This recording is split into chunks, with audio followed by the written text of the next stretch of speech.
All right, here we are. It's another Sunday night live session. Let me close out some windows. I got too many windows open. All right. I feel like it's been forever since we've done one of these. I don't know why. It's only been like a week, right? But anyhow, guys, thanks for tuning in. I'm glad that we can hang out again on another Sunday night. We got a lot of really cool stuff going on. I know. There we go. Microphone over here. A lot of stuff going on. I've been running all over town. I've been so stupid busy, and I feel like I have neglected some of my duties in answering questions and getting into the comment section and the question sections here on the YouTube channel, and then on the magazine itself. We got a lot of really cool, cool content coming out. Really neat interviews. Race coverage is coming up. So we got quite a bit of stuff going on.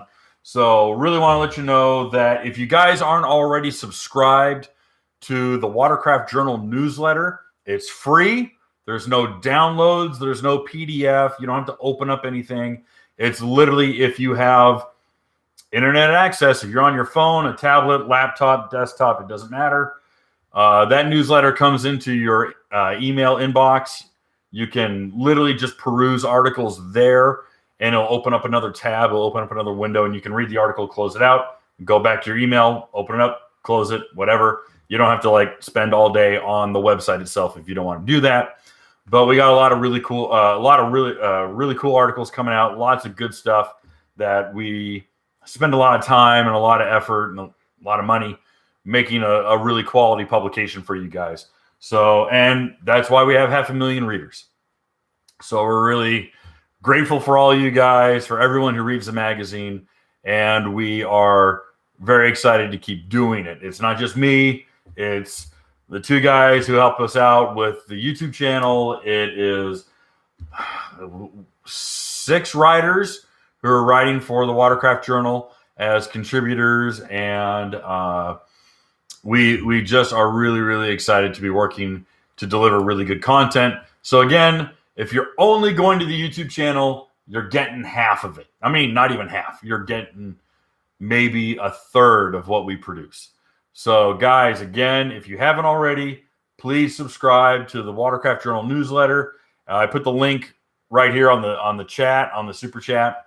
So yeah, definitely do that. And we've got a couple of items of business for the magazine is we were going to, because of cost of shipping, cost of manufacturing, we were going to raise the price of the long hauler auxiliary fuel system tank kit, and we were going to have to bump it up $50. We just because it's more money out of our pocket, and we have to pay for fabrication, pay for powder coating, and then ship it out to you. But instead, rather than raising the price, we just went back to the original price.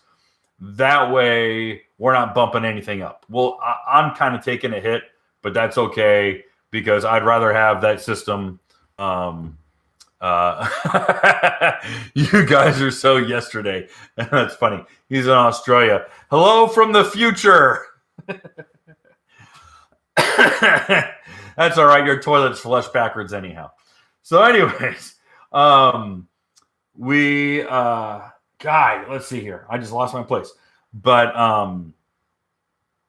yeah, you know, I got my Sharpie here. I'm going to start marking stuff off on my list. I got a big long list of Post-it notes here. I'm checking things off.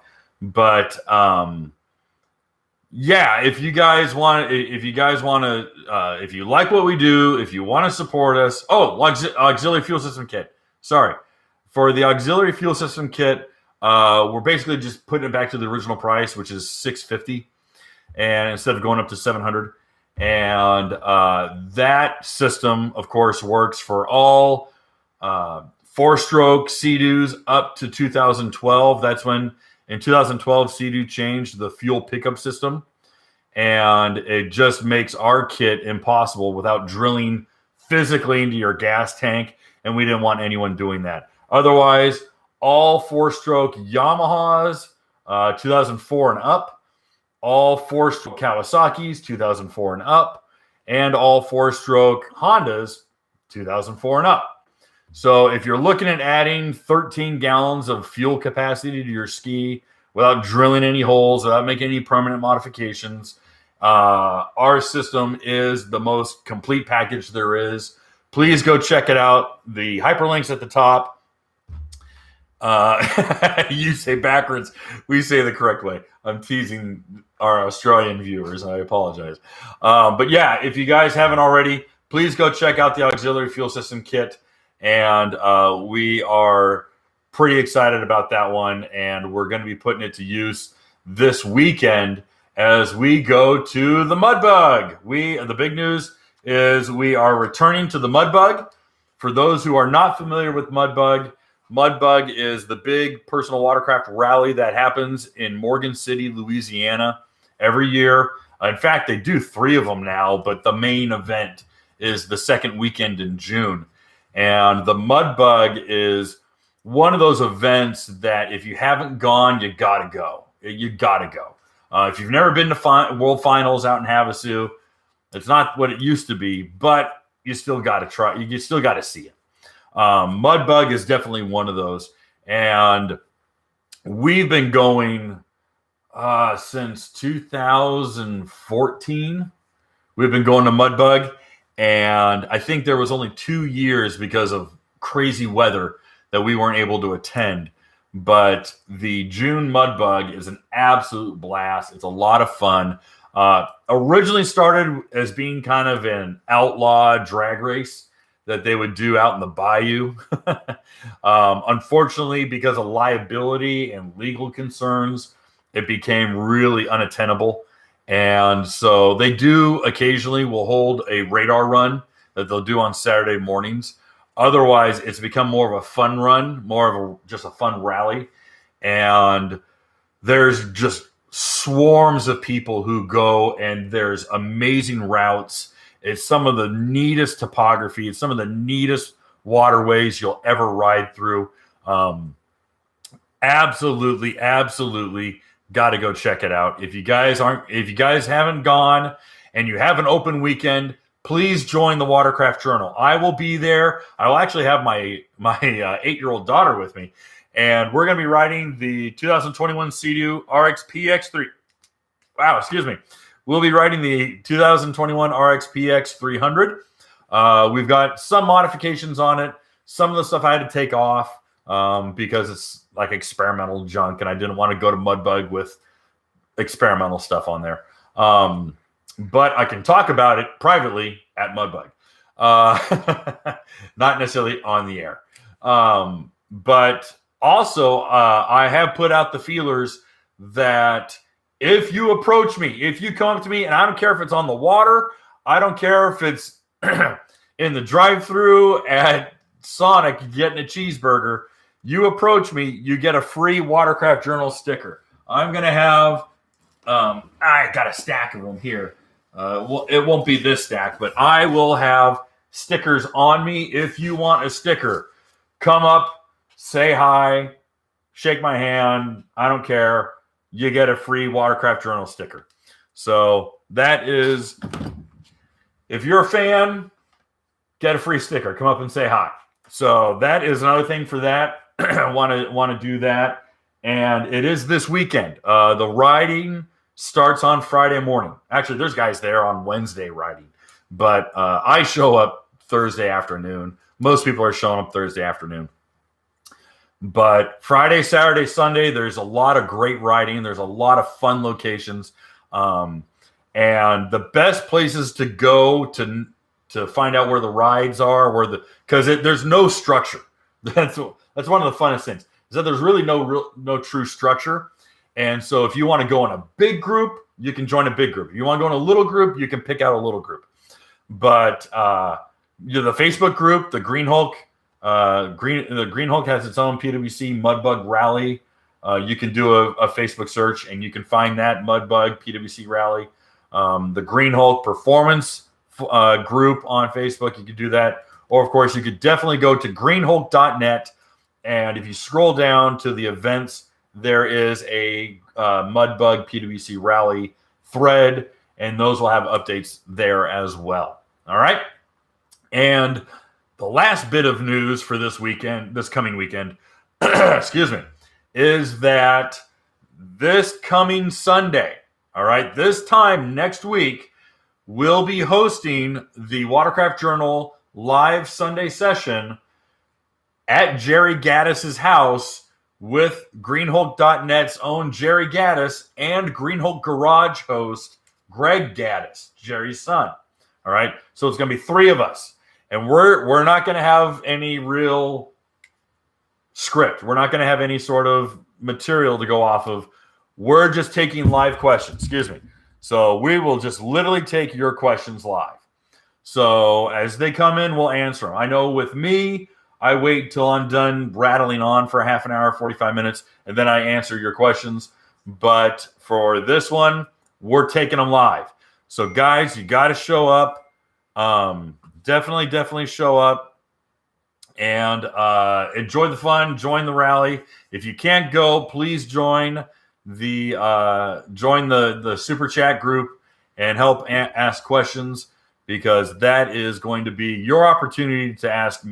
You can talk to me anytime, but if you want to get a hold of Jerry, you want to get a hold of Greg, you want to argue about GP versus RXPX versus RXTX versus FX, we can do it. All right, we'll do it live. If you guys want to do it and they're down to hang out for an hour and a half, 2 hours, we'll answer every question you got. All right, so we'll make the announcement over the weekend. We'll let everyone, or it's Sunday night, so I guess after tonight I'll make the announcement formally on the YouTube channel that tune in next Sunday. We will be with some special guests. All right, so I can cross that off my list. Good. Mudbug and RXPX. Auxiliary tank price. Talked about that one. Okay. So we've got some industry news we need to talk about before we get into the big topic. Let's see here. All right, I'm just gonna turn that off. Okay. One more piece of upcoming news for the magazine. Excuse me. We have 2 videos that are in production right now. One of them is we fully outfit our RXPX with a lot of Sea-Doo accessory stuff. There's some really good accessories that are out there, not just because they're from Sea-Doo, but really getting the most use out of your personal watercraft.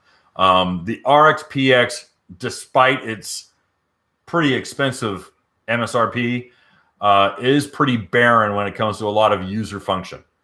And we're going to show you how to install a lot of these things. It takes honestly a half an hour to fully kit out your RXPX and make it into a Cadillac. And we're going to show you how to do that in the upcoming video. And then just for fun, and this one's going to be like 3 minutes long. It'll be a tiny video. The Link Gas Caddy is a great accessory. The problem is that it's got this terrible California emissions board, the CARB, a filler neck on it. It's awful. It's the worst. I purposely broke mine because I hate them so much. But we show you a very cheap option to take your filler, or to replace your filler neck, put in a good solid filler neck. Works 10 times better than the one that Sea-Doo made. And it's not really a slam on Sea-Doo. It's a slam on CARB. It's a slam on the California emissions board that basically shackles the rest of the world with really crappy gas cans. So there are aftermarket filler necks there, and we go through 2 of them and we show you the best ones and the ones that we like that are just really easy to use out on the water. And that video is coming up too.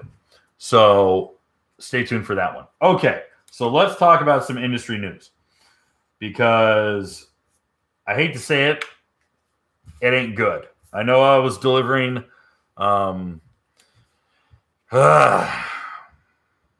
I know I delivered a lot of bad news in the last one, but I got more bad news.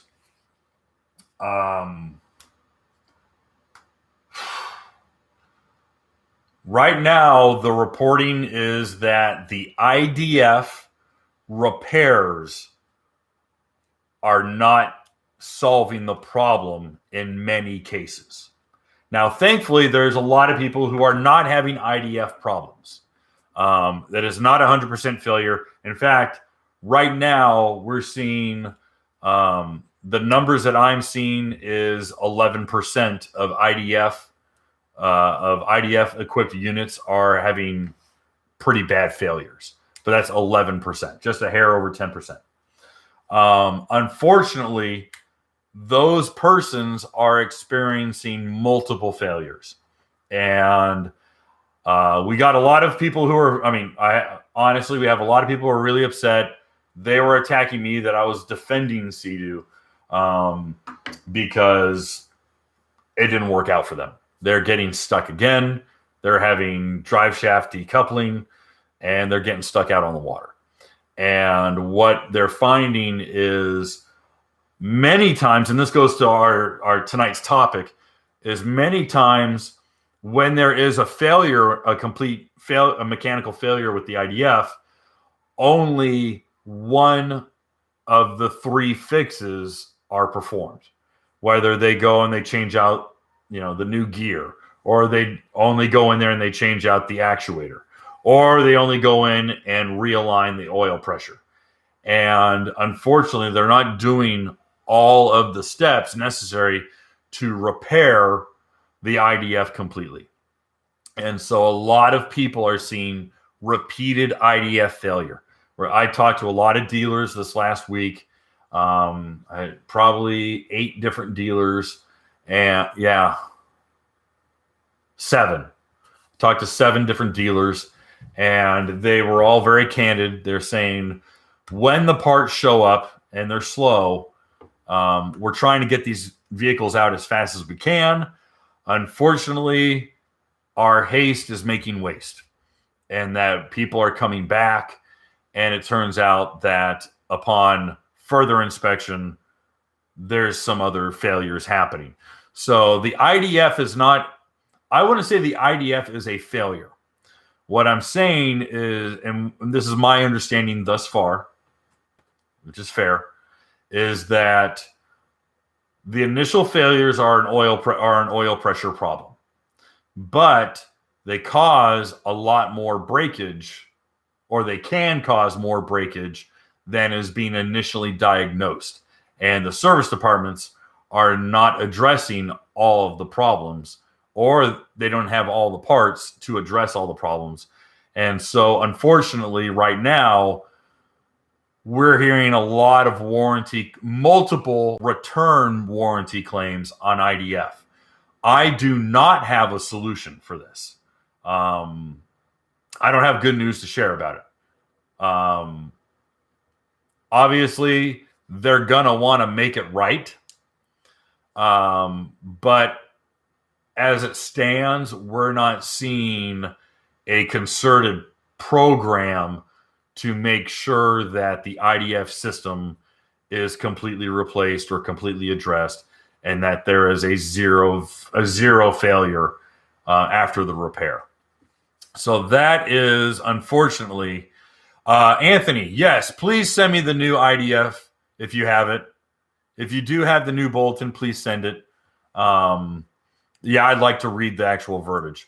I won't do it here, but it is important that we give you guys the most information. So right now, unfortunately, for you guys who have your IDF equipped unit in holding, it is very unlikely that they're going to rush and give you back your unit until it's properly gone through. And unfortunately, I don't know what that takes. I just simply don't have that. So that is the first bit of bad news.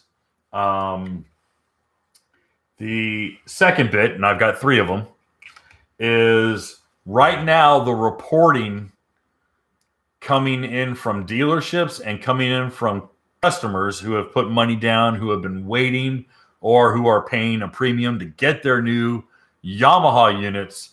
They're encountering, and mainly in VX and GP applications, they're encountering some quality control problems. Okay. The quality control problems are manifesting in the way of misaligned decals. The decals are kind of slapped on. They're not aligned. Hood hinges, the front storage hood either is not securing tight enough, or the hinges themselves are loose. I've heard multiples on that one. I know we had someone comment before, but yeah, it's going to be that's been decals, the hood hinges. I've actually heard of 3 now. The holes being drilled in for the speaker mounts being misaligned. So a speaker would be cocked versus the other one. You know, they're misaligned. So what do I recommend when it comes to this? If you are a person purchasing a new 2021 VX or GP model, I want you to go over it with a fine-tooth comb. Do not accept the unit if it is below Yamaha's normal quality. Be a picky Karen when it comes to buying your new unit. You've been waiting long enough. You can wait longer, but as a consumer, you have rights, and you deserve, and you're paying for a top quality product. So do not let your desperation, do not let your anxiety to get your hands on a new ski outweigh picking up a quality unit. And unfortunately, that really means that you got to look it over. Really look it over. Just do not accept it. If they call you, go over there and check it out.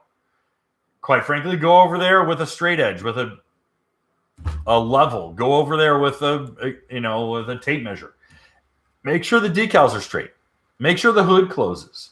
Open it up, close it. Check the bolts. See if they're tight. Handlebars. The pads are snapping in and they're snapping off. There's a few things just quality control wise that need to be addressed. So guys, this is a little bit of caution. I'm trying to give you some forward advice. Please look over your unit prior to accepting it. You have right of refusal. All right. You have right of refusal. If it comes out, and yes, Anthony, thank you. If you have right of refusal, and that ski shows up and it does not look quality, don't accept it. Now, the dealer might throw a fit. That's fine. Let him throw a fit. But it's your money. You have rights. So that's something big that I wanted to bring up is current Yamaha quality control. This is very rare. I'm kind of surprised that I'm even having to mention this because it's really not. I mean, Yamaha is pretty tight. They run a pretty tight ship. So for me to say anything like this, it's bad. So I'm just saying it might show up and it might look great. And you go, this thing looks cherry pie. I love it. Throw it on the trailer. Get me out of here. And if it doesn't, say, listen, you guys can fix it. Order the right decals. Put the decals on and have your tech tighten down all the bolts. Make sure the hood's aligned.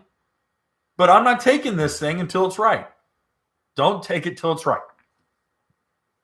I don't know what else to tell you. Don't take it unless it's right. Last one, and this one is a little bit of rumor mill stuff, is for you RXPX enthusiasts, Riva is working on a new RXPX intake rate. All right. And there are prototypes out there. And they are working on prototypes. And they have racers and team riders who are test riding their different cuts of the intake rate. There was a part number on the website, but they decided to take it down. And they realized that the intake rate that they were selling was not a good application for the T3R hull. So, or at least they're working on a superior one. So expect an announcement and a big press release and stuff from us, Watercraft Journal, regarding a new intake rate when it's ready from Riva. They are really trying to dial this one in. They want this one to last, forever. And I've heard some really good things, but they just aren't ready to pull the trigger on it yet. And so that is the news in regards to an intake rate from Riva. I'm sorry, I got an eyelash. It's driving me crazy. But that is still being worked on. I've been doing some testing and some trial stuff with the Pro Series sponsons on the RXPX. It was interesting was that with the ST3, I've told everyone with the Pro Series sponsons to set them at the fourth level, the fourth lowest, just because the flat back half of the ST3 hull desperately needs that extra bite, needs that extra deeper blade. The RXPX does not need 4. It just does not need the fourth position blade. Put it at 3. And that is going to be... Oh, cool. All right. Our review of the 2021 Fish Pro will be live this week. It just came in. So good. I'm excited for that one. That's been a long time coming on that one. It's also going to have some really neat details. It just came in. So good. I'm excited for that one. That's been a long time coming on that one. It's also going to have some really neat details on the Fish Pro. So we're excited. Okay.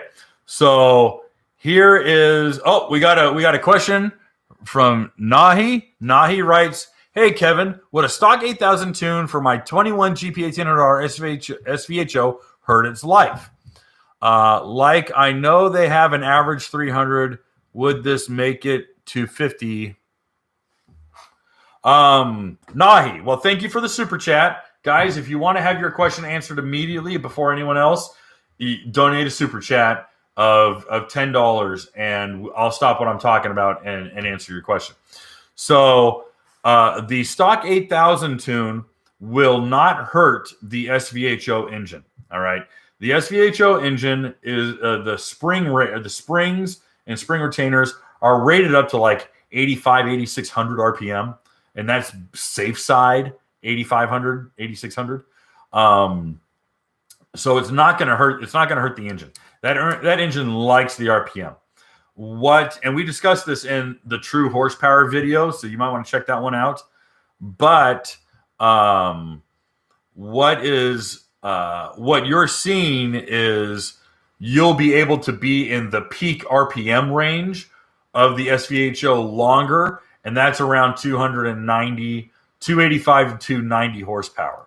So the GP 1800 SVHO does make, in its peak RPM range, which is about 7850 to 7950,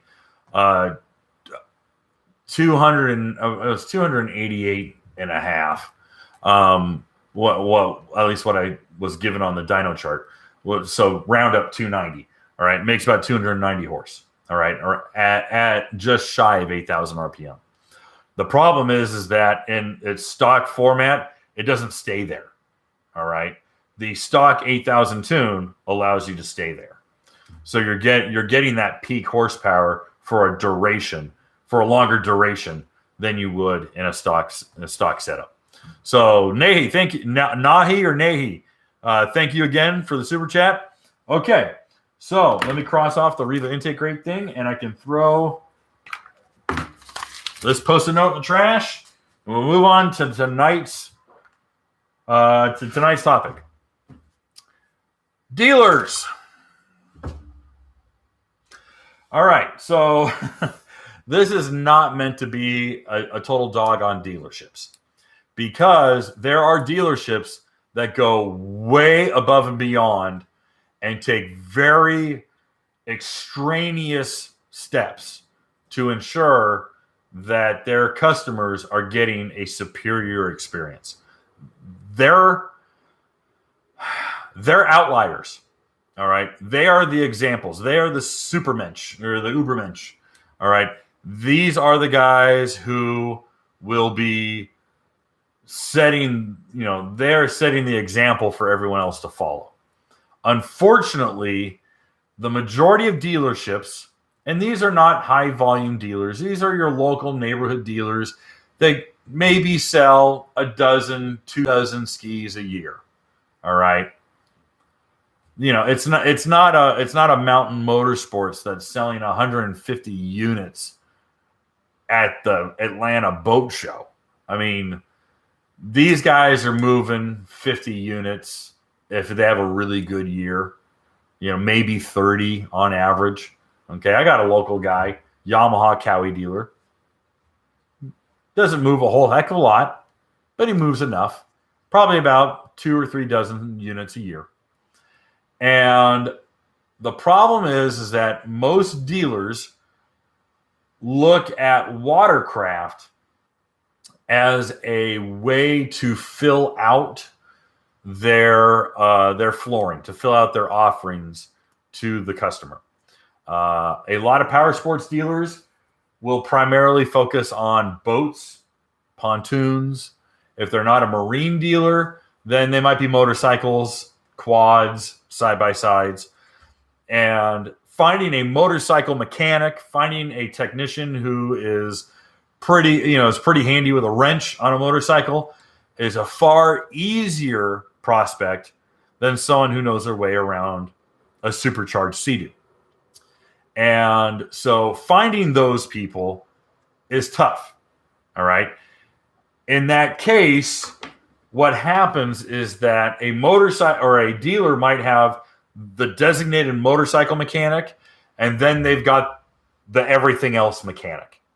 And the everything else mechanic, that guy's the guy working on the Pee-wee bikes or the quads, or he's working on the spiders, the 3-wheel spiders. He's working on the Sea-Doos and the Yamahas and the Cowies. He's working on everything else. All right. That guy, and there might be multiple people. I shouldn't just say it's one person.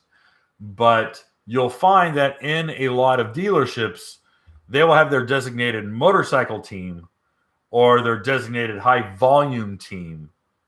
And then there is the catch-all 1 or 2 mechanics who are busy picking up the slack. And that's difficult. All right. That is a difficult job because his workflow can get gummed up really fast.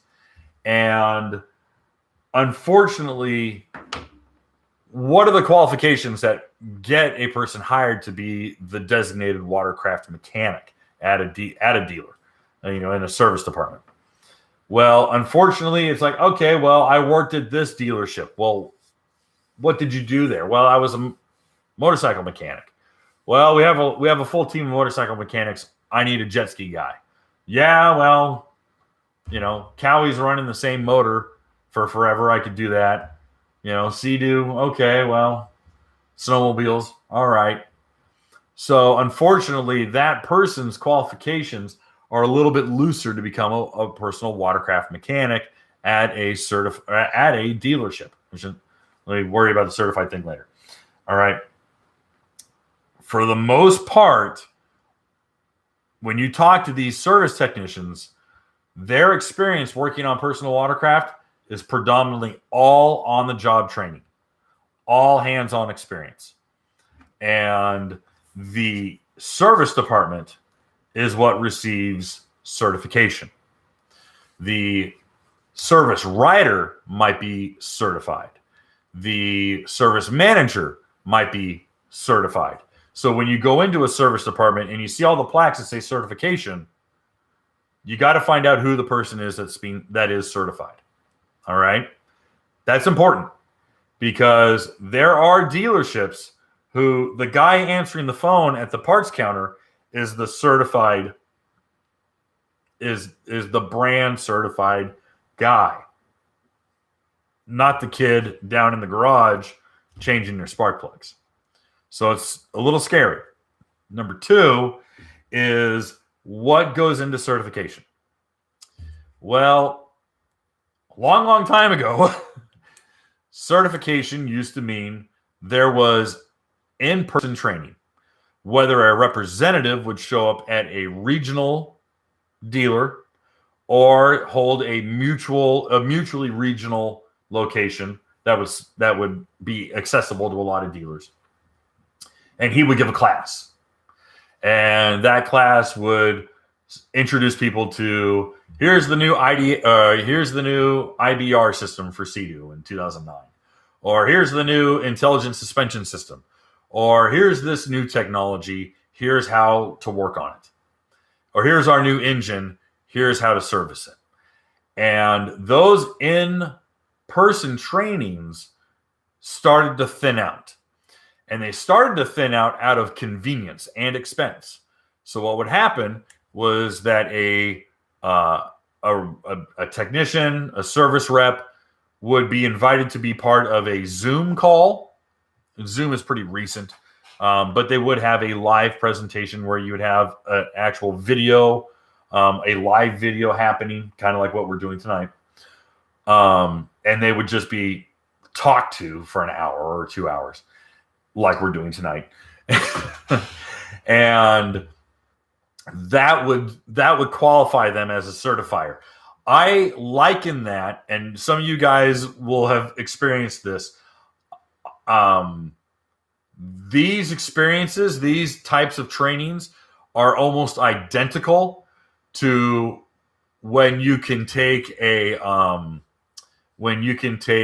traffic school online.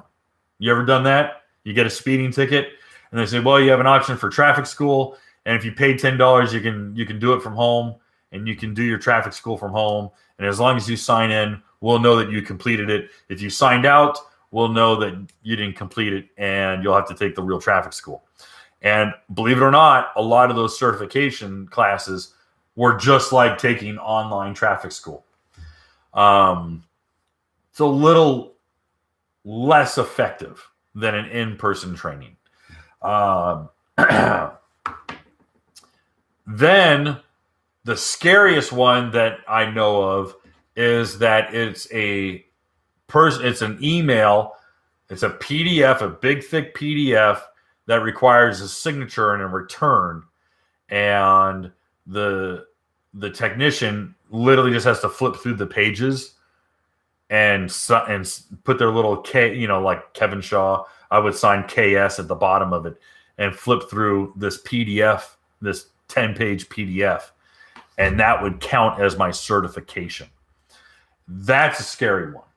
And thankfully, that one was not in Watercraft. That was in snowmobiles, from what I had heard. So again, what might count as certification, you and I might consider being like, really? That's it? That qualifies you to work on my ski and pull the engine apart? Really? And unfortunately, that is kind of the standard right now. Thankfully, there are dealers who will pay to fly their guy out to go get in-person training. There are some shops that aren't dealers who are personally certified, that they have paid out of pocket to attend different trainings. And you got to look for those guys. You got to pay attention for those. All right. You got to be a judicious shopper. And that is really the best advice I can give. And that's tough because the dealer that you might have a good rapport with, the dealer that you've bought everything from, and you know the sales guy, or you know the manager, and you're like, these guys are great. They're 5 miles from my house. I joke with them. I go fishing with the owner, blah, blah, blah. His service techs might be dingbats. And you don't want to take your $18,000 Sea-Doo to some ding-dong who did online traffic school 3 years ago. When I say online traffic school, I mean the certification. And that's the problem. That's the problem is, all right, well, what are you willing to risk? That's up to you. I can't tell you what to do. I can only convey information. So what I got is a whole thing titled What to Do. Here's the thing. If you're going to leave your ski relatively stock, and why does that matter? If you're going to have a service department at a dealership do all of the service on your personal watercraft, you're not going to turn wrenches yourself. You're going to pay someone else to do it. Okay, fair enough. If you want the best, you got to do some hunting. You got to look. Go into the service department. See those plaques. Look at those plaques. Are those certifications for working on a Sea-Doo? Or is that certifications for working on a Honda motorcycle? Is that a certification for being a parts salesman? Or is that certification for being and having received the proper training? You need to pay attention. Second of all, you need to ask questions. That's the hard part. You got to be a Karen. You got to be obnoxious. You got to be like, hey, how many guys do you have working on Sea-Doos versus motorcycles versus whatever? And they're like, well, we got 2 guys who are dedicated to Sea-Doos, or we got 2 guys who are dedicated to jet skis. Okay. What's your certification process? What do you guys do to make sure that they know what they're doing? Geez, Mr. Shaw. Well, one guy, he was a mechanic at a garage for 10 years. Oh, okay. Oh, okay. Well, have they done any on-job training? Have they done any classes? Have they done this? Do they have any sort of certification? Because here's another half of it. All right. You may find out that the service department is not certified to perform warranty repairs. And believe it or not, that dealership has to farm out your ski to another shop to get warranty repairs done. It happens. It'll blow your mind, but it happens. So, unfortunately, that is... Oh, we got a super chat. Oh, yes. Mark, let's talk. All right. Give me a second. I want to talk about that because that's a good point. That's a very good question. And I don't want to leave you hanging on that one. But let me finish my point, and I'll get back to you. All right, I don't want to leave you hanging. So hang tight. So you need to ask difficult questions. If you're going to be paying out of pocket to have this kind of work done, you need to make sure that the guys who are in there aren't a bunch of goobers. You need to make sure that they are certified, that the dealership puts the resources into their service department. Otherwise, you got to take your business elsewhere. I don't want to see any of you guys get screwed. I don't want to see any of you guys find out the hard way that your service department can't find their butt with both hands in the dark. You got to be able to do that kind of, you got to be able to ask questions. All right. Now, so what do you do? Okay, you go in there and you play 20 questions with the service writer or the service manager. And if he's a bumbling goober and he doesn't know what he's talking about, and you're like, screw this, I'm going elsewhere, what do? Well, first, Better Business Bureau. Go look it up. It's free. It's online. Better Business Bureau. Type in the dealership or the shop that you want to work with. See if the Better Business Bureau has any strikes against them. Number 2, Facebook. Hey, guys, I'm in Tennessee. Who's the best shop in 100 miles of me or 50 miles of me. I want to know who can work on my supercharged seated. Oh, hey, listen, you need to go to this dealership. You know, they got a great guy. He's awesome. Or you need to go to this shop. This guy is great. Word of mouth. All right. Social media and word of mouth. That's why it exists. Guys, that's why it's there. And the community doesn't want to see you get screwed either. So it's okay to ask questions. I wouldn't go on there and say, what kind of battery should I buy or what kind of oil should I run? But it's good to ask questions like, hey, who's a reputable shop? I want to support the guy who does a good job. Definitely take your business to this dude. Great. I'll do it. All right. The last thing is if you are looking at a shop that claims to be certified by a brand, you can contact the brand, the customer service line for Sea-Doo, Yamaha, Cowie, and say, is this guy certified or is he licensed to perform warranty work? If that's what you're looking for, warranty work. You can't, they won't have a list of like, oh, he's a reputable shop, but they will have a list of people who are viable or allowed or permitted to perform warranty work. Okay. They have that list. They can return you with an email. They won't tell you right there on the phone. I doubt they'll know it. And I don't know if it's in a database, but they will be able to tell you whether this shop or that dealership can perform warranty work. All right. So those are really the things to look out for. Those are the things to really pay attention to. All right. You got to be judicious. Location when it comes to real estate, but you're looking at spending a lot of money and keeping your ski on the water. You don't really want to take risks with that. So that is really all I had prepared. I'm going to answer your questions, but I'm going to start with Mark's question first. So Mark Fritz writes, not to interrupt entirely, but have you heard of Yamaha 1.8 liter heads cracking? I've heard it's from excessive RPM, not proper warm-up, etc. Just curious about your thoughts. Love the articles. Mark, thank you very much. Yes, the 1.8 liter, this is the 1,812cc SVHO engine, was having head cracking issues between the valves. All right. They were splitting. Now, if those heads, and that would cause detonation because you're getting a cross gassing between those, the valve seats. As the valve comes and closes, that fissure between them is allowing gases and explosion, to penetrate, and you're getting detonation. It's a ping. It can actually cause a lot of internal harmonic and cause catastrophic failure if unchecked. I have not heard of many on stock units, but on modified units, I've heard a few. Guys pushing big boost, guys pushing big power.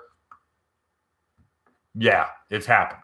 Now, thankfully, at the introduction of the 2021 units, Jerry Gaddis and I were the only two media outlets who were invited to be at this intro. And it was a real private little thing. It wasn't a big deal.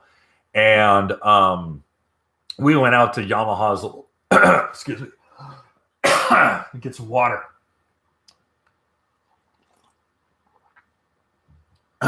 We went out to their dock, their little private test lake, and they pulled out Scott Watkins was walking us through the changes to the supercharger, things like that. And he said, hey, by the way, we were actually making a different casting for the head. Jerry snapped his fingers. He's like, I know exactly what you're talking about. You're talking about the cracking. And he goes, yeah, we're seeing cracking. And sometimes the cracking is occurring between intake valves. And it's then they're also seeing a cracking, a weak spot from one of the plugs to the valve seat.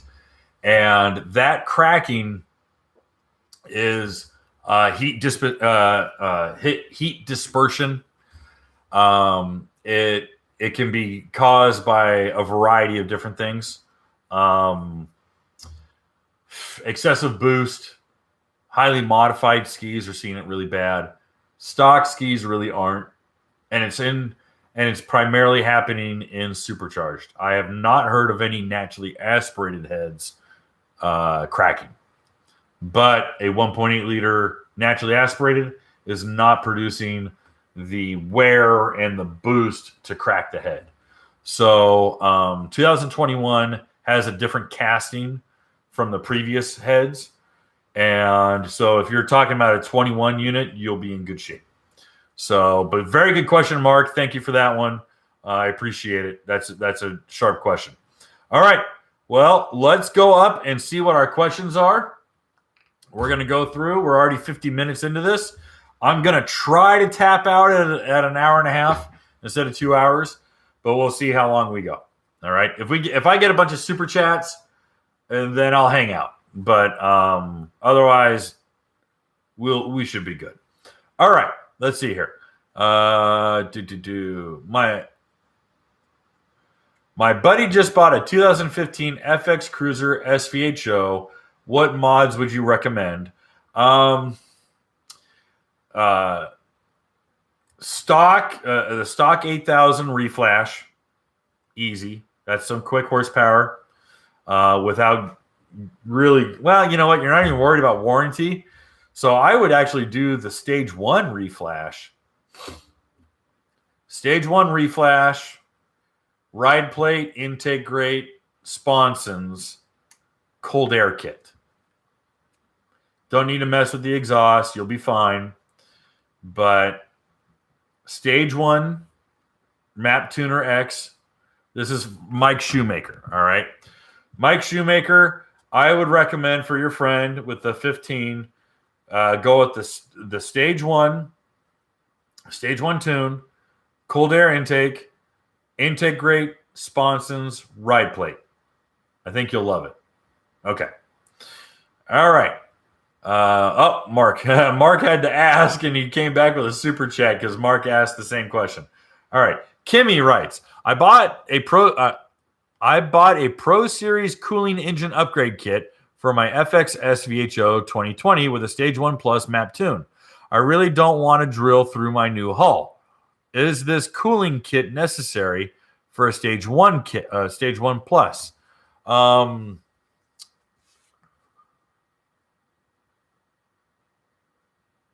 The Pro Series cooling kit. Let's take a look at it. Let's find out together, because that doesn't sound right to me. It just doesn't seem to. And you said 2020? Huh.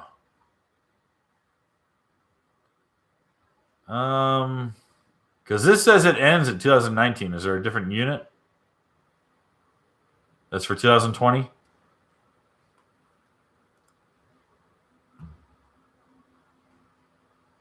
Oh, yeah. Yeah.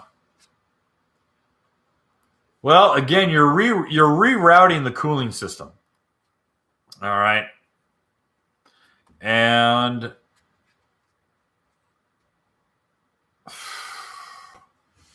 yeah, that's going to be a tough one. Because engine components, 4-stroke.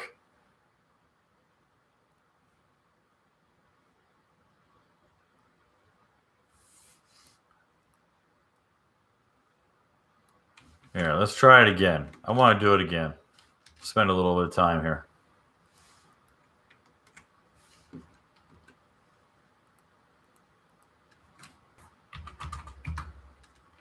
Let's see if it comes up.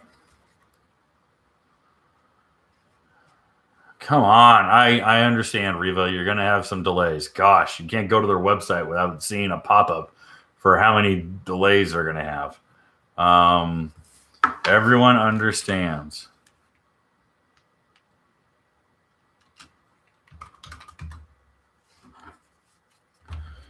Yeah, there's no 2020 unit. I'm not seeing it from Riva. It's not coming up, or it's just being a pain in the butt. 2020 Yamaha FX SVHO. Search. Engine. I hate searching their website like this. Drives me bananas. Okay. Here we go. Engine cooling upgrade kit.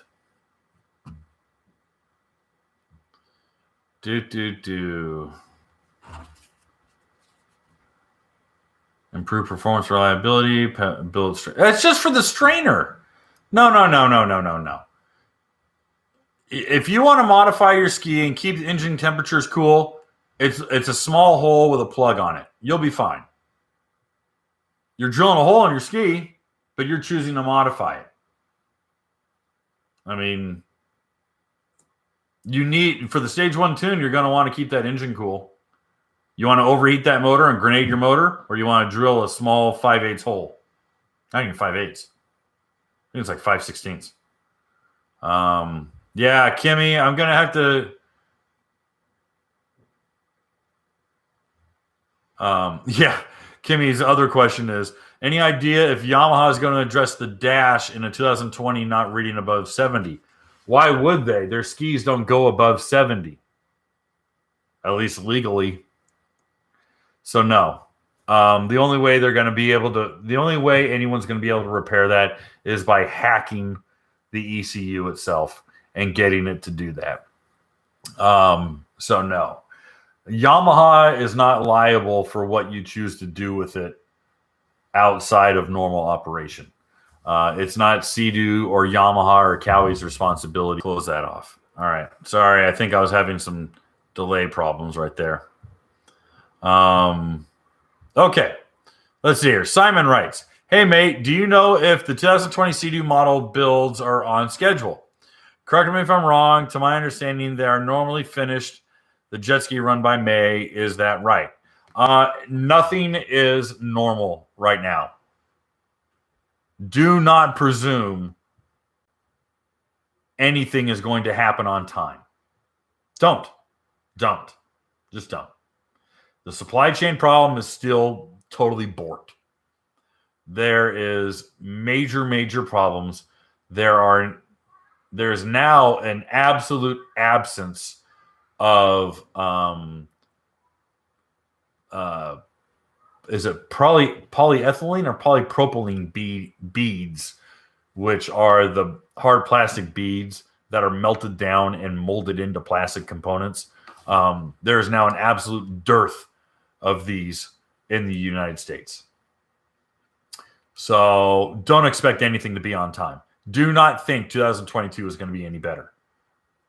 If you are fooled in thinking 2022 is going to be any better, you're not paying attention to the news. It's bad. All right.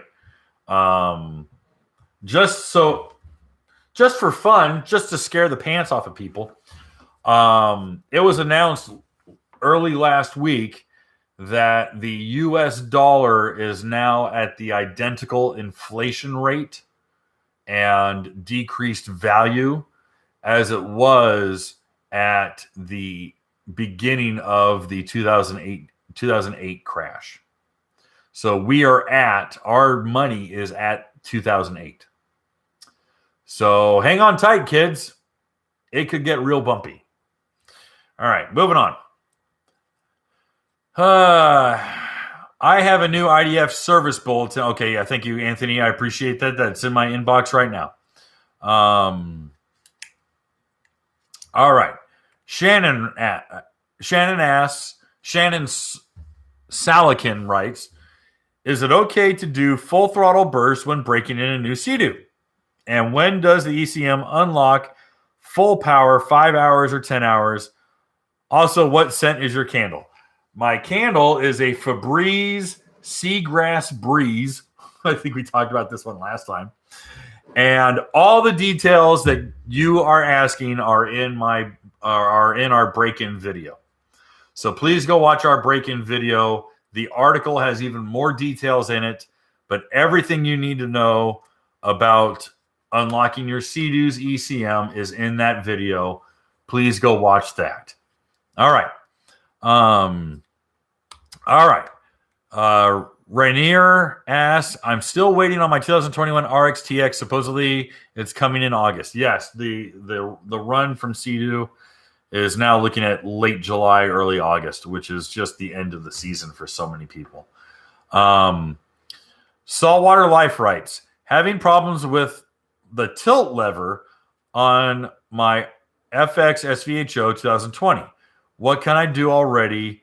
Took it to the dealership, came back a little better, but still loose. Tilt steering lever?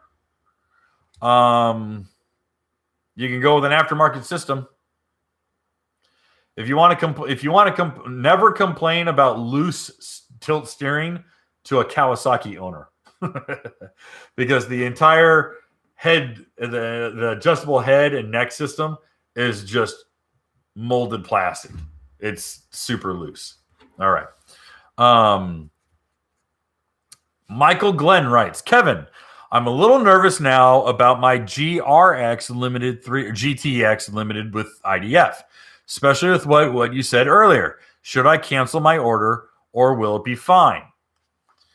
I would hate for you to cancel your order, but prior to picking it up, I want you to almost refuse accepting it. And I want you to demand that the service department does an oil pressure check to make sure that the IDF, that the PTO cover is aligned and that it has good oil pressure. Because what is killing IDF is low oil pressure, because the PTO cover, which is the cover on the end of the engine, is misaligned. And in between the engine block and the PTO cover is an oil galley. All right, it's an oil hole. And if the holes are misaligned, the plates might be aligned, but the holes might be misaligned. And if they are misaligned, you're going to starve IDF of oil. And it's going to burn up the gear, and it's going to burn up the dog gear, and it's going to decouple your engine from your drive shaft. So definitely have your service department verify that it is proper oil pressure, and you need to make sure that they're on the case, because you got to be worried about it. You got to be cognizant of a trouble. It's a problematic part. Okay. All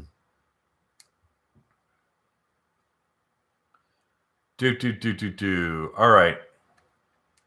Saltwater Life writes, hey, I put $500 deposit on a new GP for my girlfriend. They're taking too long. Don't think I'm going to get this year. The dealer is saying he can't give me my $500 deposit back. Unless in writing it says we don't have to give you the deposit back, you get your freaking deposit back. All right. You want to know why they don't want to give you the deposit back? Because they already paid their sales guy commission on a ski that hasn't been delivered. That's the problem. Okay. It's like trying to get your money out of the bank. You know, if you got 20 grand in life savings in your bank, they can't give you all 20 grand because it's not in there. They're not holding on to it. So that's where your deposit is. Your deposit's in your salesman's back pocket. Not all of it, but some of it. You need to find out if you signed a piece of paper that says that I'm at risk of losing my $500 deposit. If you haven't signed anything like that, you get your damn money back. Like, raise hell. I'd raise hell. And I'll tell you what, no one likes getting letters from lawyers. So if you have a friend who's a lawyer who has stationery, send a letter. All right. Pajama time. Pajama time ass was just. Oh, okay. No, they're having a conversation here. Michael writes, do I need to put retainers for a Sea-Doo 300 with the 8300 tune? No. No, you shouldn't have to crack the valve cover. Yeah, don't worry about that. Let's see here. Sea-Doo has this new silver, gold, platinum certified dealer system. How does that correlate with service department? Yeah, Anthony's exactly right. It's sales. Here's the best example I can give you. Is back when I was in college, I worked at a Dodge dealership. And if you were a 5-star, if you were a 3-star, 5-star, or Pentastar dealer, which Pentastar is 5-star, but they had it differently. You were allowed to sell certain machines. If you were a Pentastar dealer, you could sell Vipers, and then you could sell when the Challenger came out, when the SRTs first came out, you were allowed to sell those top tier stuff.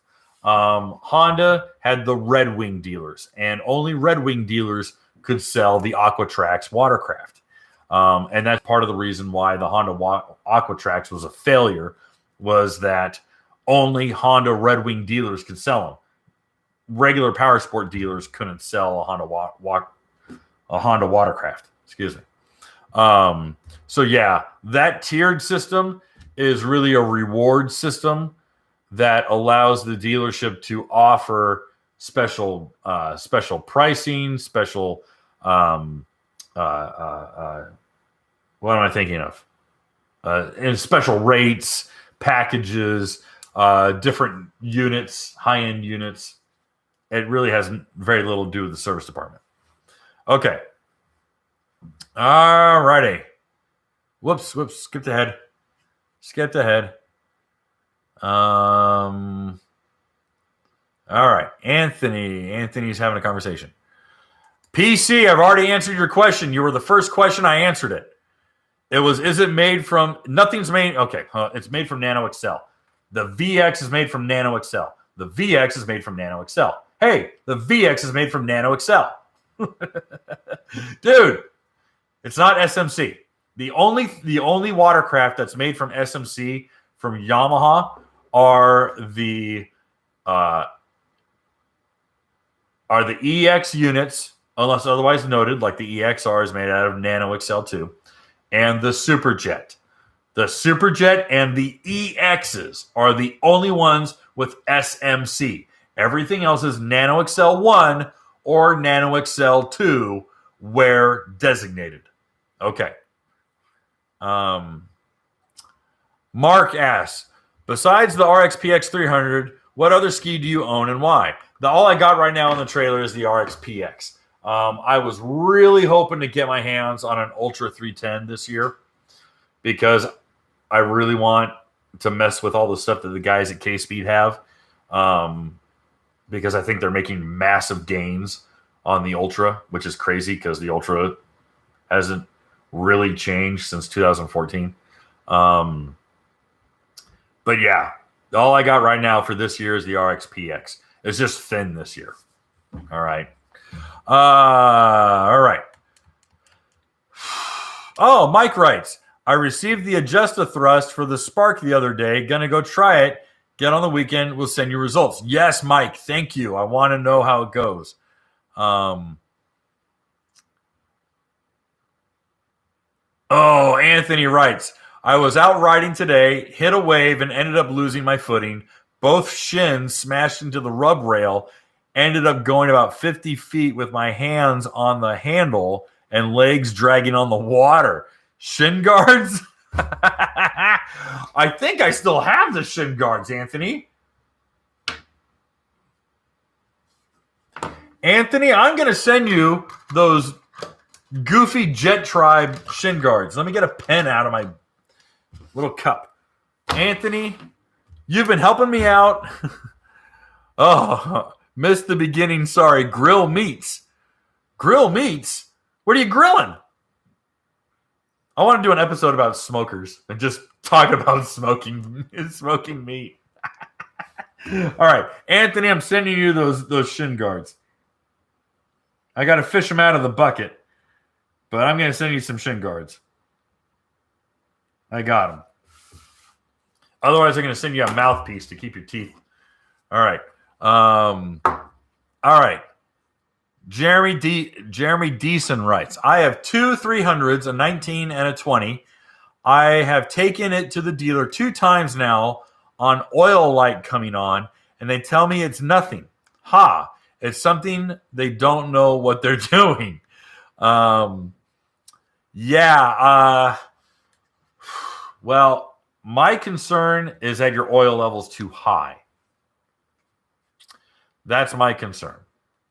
It's a 3/8 hole. Okay. Or 5/8 hole. Okay. Smokers. Thanks, dude. All right. PC. Smoking wings on a Weber wood pellet grill. Dude. Let's just talk smoking. This is great. I worked with this guy named Lloyd. That dude was the most committed smoker. That dude would come in with brisket, Texas style brisket, pink ring brisket. And he'd come in at like 8 in the morning into my office and he goes, hey dude, I got something for you. And wrapped up in tinfoil would be a couple ounces of this brisket. And he'd always give me the nice seasoned bark. Oh God, he'd just shave off bark on this brisket. Dude, it was heaven. It was heaven. He hickory smoked stuff. He'd get up at like 2 in the morning, rotate it, get up at like 6. I mean, he this guy put the hours in. He was the best. All right. All right. Oil level is correct. Middle of the stick, checked in water and on trailer. Middle of the stick's too high. In my opinion. Middle of the stick is too high. Believe it or not, it should be just at the bottom of the hash marks. Honestly. Yeah, I know brisket's $1 million right now. Holy crap. Yeah, brisket's $1 million because of the hacking job that they did. The fact that two of the nation's number one meat processors are foreign owned, and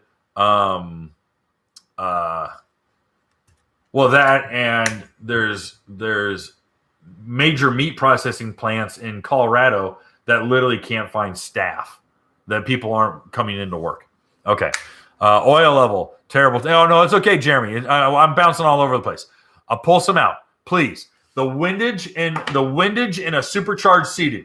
Guys, let's talk about this. This is actually a fun one. I'll spend a couple of minutes on this one. All right. What is windage? All right. It's a phrase a lot of engine builders talk about. It's a marketing term. People are like, I don't know what windage means. Windage is inside of the engine, all right? Inside of the crankcase, where the crank is, the rods, underneath the pistons, all right? That crank is spinning like crazy, all right? Joshua, thank you for the super chat, and I will answer your question just as soon as I finish this one point. Okay. So what windage is that crankshaft is spinning like crazy, all right? It's spinning 8,000 RPM, going brah! What's happening is the oil that's being kicked up, it becomes just a hurricane of hot boiling oil and hot air, and it's this superheated cloud of oil. All right. Well, what windage is that cloud of oil.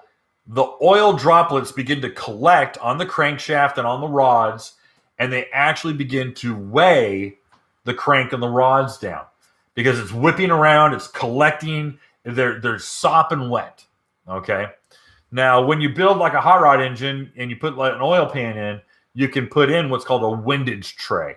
All right. It's a separator tray between the oil pan and the bottom of the crank, and it's to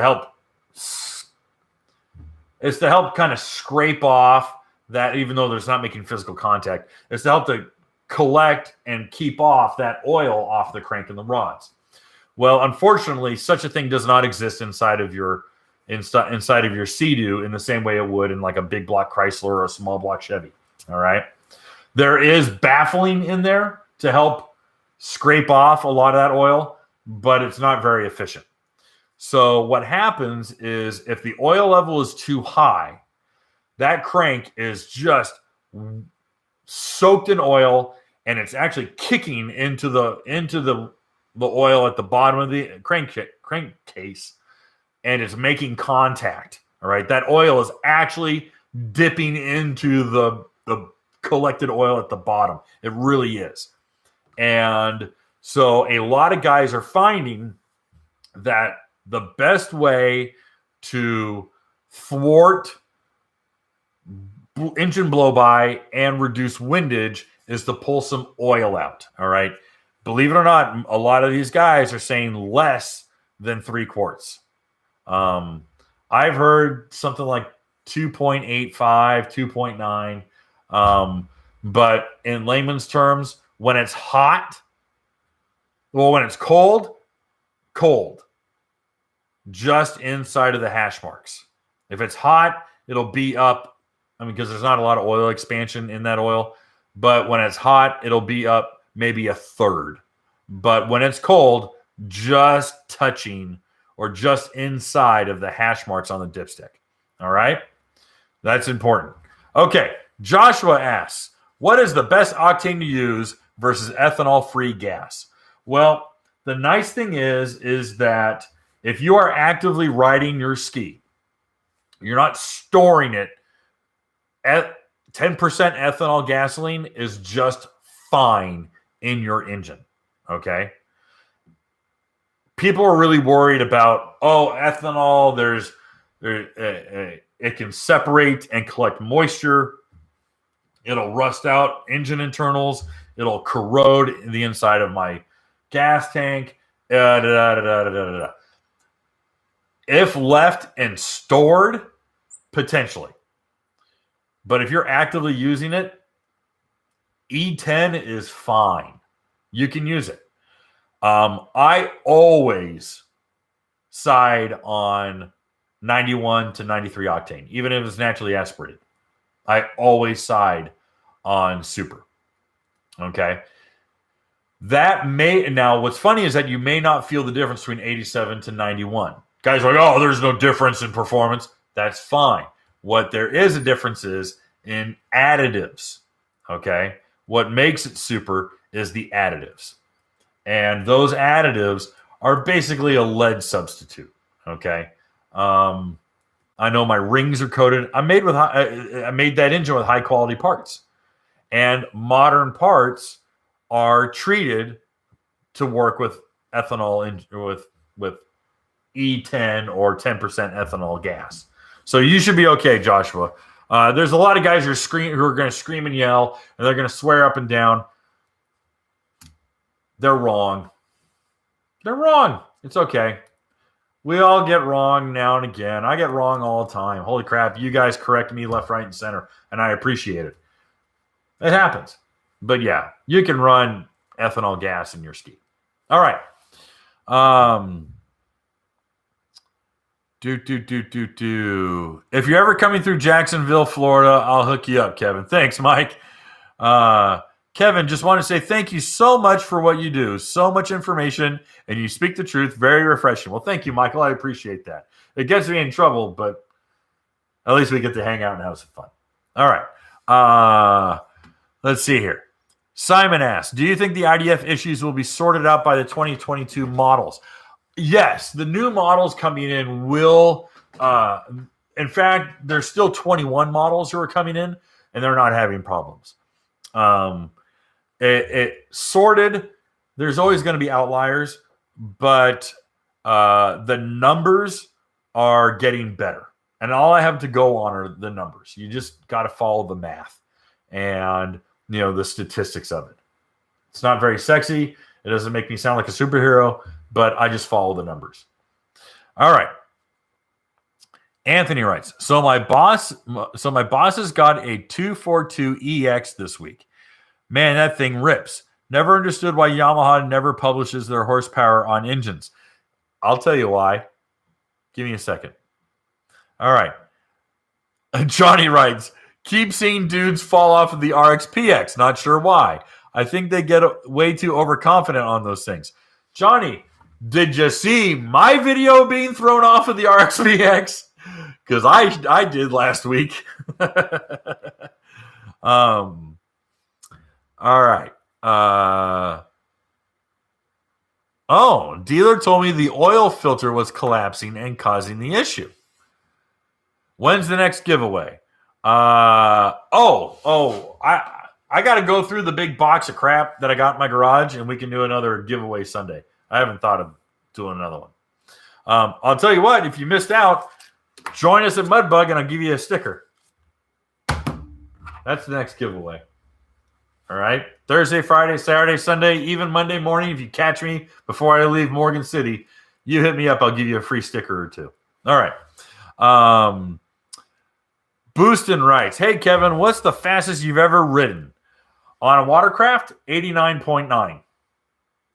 And that was on multiple GPSs. And that's just because I'm a big fat Irishman. If I lost 40 pounds, I'd probably be in the 90s. But yeah, I've gone, you round up 90. I did that on Jerry Gaddis's custom built VXR, and I held into the throttle too long and actually split the jet tunnel, the pump tunnel. I hung into it way too long. He's like, dude, what are you doing? Yeah, and I broke the pump tunnel. So, oops. Sorry, Jerry. All right. Johnny, literally me 4 times today. I ride an RXPX. Okay. My VX 2021 with proper break-in. There's no proper break-in. You'll be fine. Okay, so what is going on? Okay. This is going to be the last thing. My VX 2021 with proper break-in only does 57.58. Why?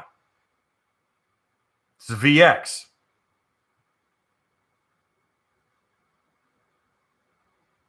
It's a VX. Is it a VXHO? Is it a VX Cruiser? What's your trim set?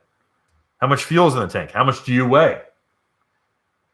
How hot is it outside? What's your altitude? Right? I mean, think about it. Barometric pressure, weight, drag, trim setting. A lot of factors. You put a 120-pound girl on that thing, trim it right, put 2 gallons of gas in the tank, it'll go a lot faster. Just got to get the right. You got to massage the parameters. All right.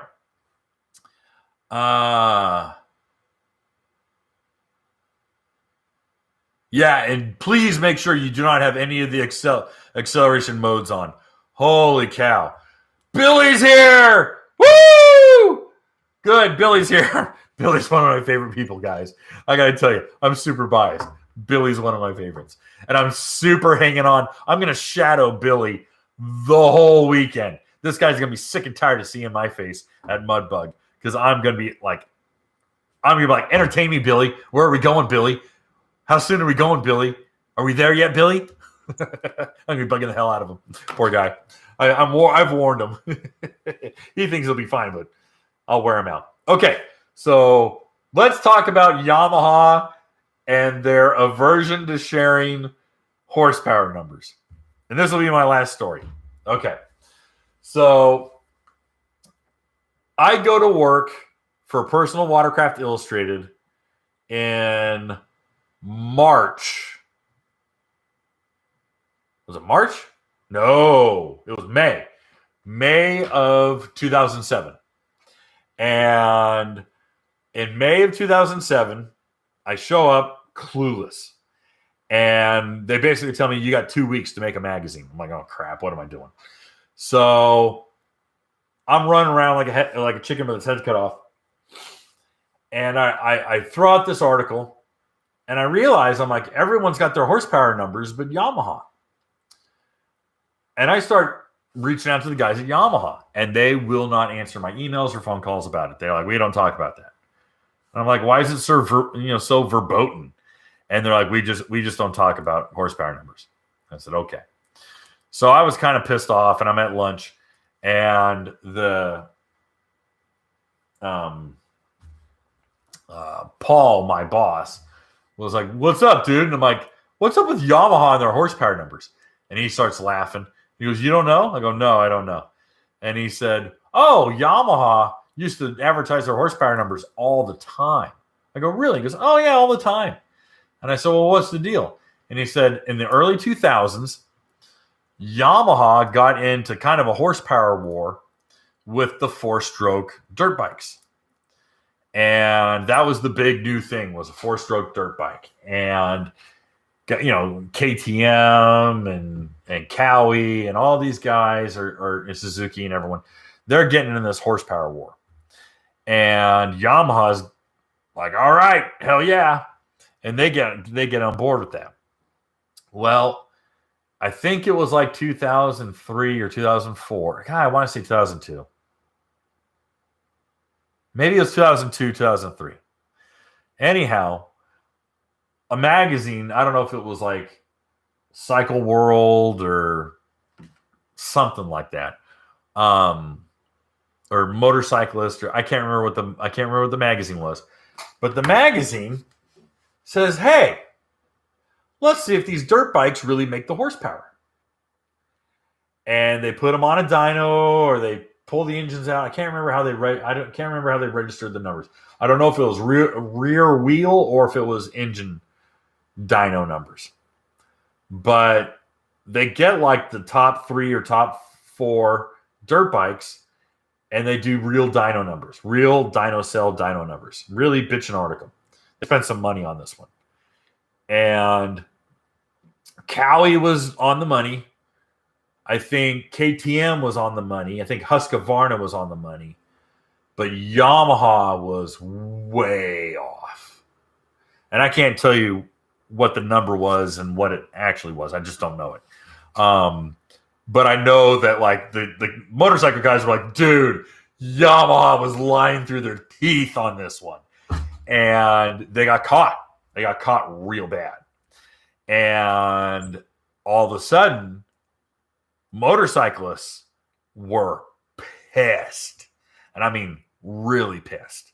To the point that there was a class action lawsuit filed and for false advertising. And apparently Yamaha got just raked over the coals over that one. And from that point on, Japan put the kibosh on horsepower numbers. Now, why is that? What is curious to me in regards to the horsepower number thing is if you go and look up the EXR, they'll tell you the horsepower numbers. If you look up the EXs, they'll tell you the horsepower numbers. With the TR1 engine, they'll tell you the horsepower numbers. So what gives? What's going on? I don't know. I really don't. Yamaha won't give me a straight answer. Riva doesn't know. No one's talking about it. All I know is, I mean, no mind you, it's 20 years ago. You know, it's 18 years ago. But that was the corporate policy, was don't you dare say a word about horsepower numbers. And it's because they were super lying about them. So on the dirt bikes, not even the jet skis, not even Watercraft, but it was they got burned with the 4-stroke dirt bikes. So that's the story. Okay. All right. I'm telling stories, and I thought I was going to be done here. This sucks. All right. Shannon writes, I accidentally turned water on first on my Wake 170 garden hose, but only for like 10 seconds. I did start it, and it sounded normal. Should I be worried? Not at all. You're fine. If you leave it on and just leave it on, you got a problem. But you did the right thing. You fired it up. You're good. Don't worry about it. Learn from your mistake. Don't do it again. You've been warned. All right. Let's see here. Jeremy, Honda small engines had a lawsuit over the horsepower numbers too. Why they're all CC, I think now, a GX200, not a GX5. Oh, yeah, okay. What are you talking about? False horsepower numbers on motorcycles. How's the GTI 170? How's it holding up? Still enjoying it? I think the GTI 170 still is fantastic. I am sorry to say that I had to give it back to Sea-Doo. I begged him to let me keep it a little bit longer because, quite frankly, I loved it. My wife loved it. My kids loved it. Every person I put them on that ski loved it. Don't get me wrong. It's not a 300 horsepower, 230 horsepower. It's a little 170. But sport mode is fun. Throttle response is great. Torque curve is sharp. Comfort of the ski is great. Big glove box. GTI is a killer. GTI is a killer ski. Guys, I still give the GTI SE 170 just all the love. I love that ski. I really do. All right, guys. Oh, and you want to make a nice long sleeve rash guard. I got some of Sea-Doo's short sleeves from my old work for a couple bucks. I don't have the discount anymore. Anthony, the best one that I've found that it just breathes really nice is actually not a rash guard. I don't know if you want it that tight, but the Wind Rider fishing jerseys breathe really well. They're a winner, dude. They're a winner. That's what I was wearing on when I was doing the video for the RXPX. Was the fishing shirt. Really, really great fishing shirt from Wind Rider. And I did a video like unboxing it and showing the guys off. They're a little busy, meaning, the designs, but otherwise great shirt. Really, really very comfortable. And I typically don't like that kind of stuff. I'll usually wear like a t-shirt. But if you want a looser fitting shirt or jersey, it's great. All right, guys. Well, I think I am done for today. I'm actually coming in at an hour and a half. It's a Christmas miracle. All right, guys, thanks again. If you haven't already, please sign up for the newsletters. It's free. We don't give out your email address. We don't do any of that crap. It's just a MailChimp newsletter we send out on Friday and then a second one on Saturday. The Friday one is all the articles published on the magazine, and the Saturday one is all the videos published the whole week. And that's going to give you everything that we produce. I mean, just everything. We pump out 5 articles a week and 6 videos a week. So, holy crap. If you're going to go to Mudbug, if you haven't planned on going to Mudbug, go to Mudbug. Go to Mudbug. Meet us there.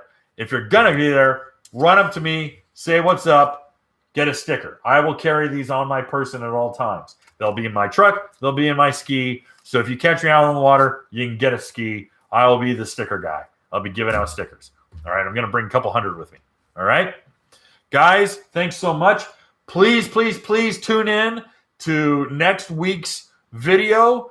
We're going to be having Jerry Gaddis and Greg Gaddis from greenhulk.net and Greenhulk Garage. They're going to be our co-hosts. We're going to take all your tech questions. If you guys want to go hardcore tech questions, or if you just want Jerry, Greg, and I to argue about which is better, GP or RXPX, we'll do that too. That's fine because they've got both. I've got one, and I've ridden the GP bunch. So don't worry about it. We can have a fun conversation if you want us to do that too. Guys, thanks again. Have a good night. We'll talk soon.